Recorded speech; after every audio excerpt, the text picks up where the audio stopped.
As the sun sets, Elias sits silently beneath the ancient tree, weathered by time and loss.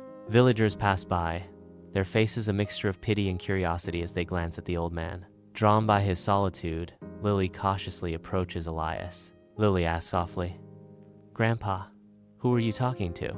Elias responds, his voice soft, "To my wife. She lives in the sky now. The wind carries my words to her."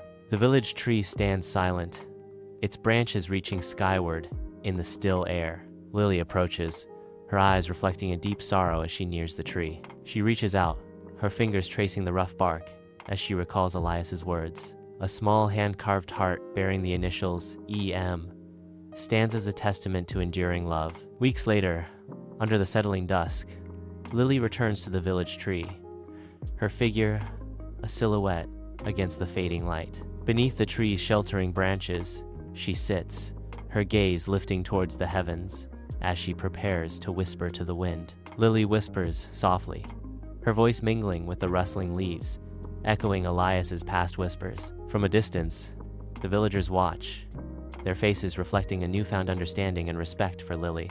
The wind picks up, stirring the leaves, as if carrying Lily's whispers to the sky, uniting love and memory in an eternal dance.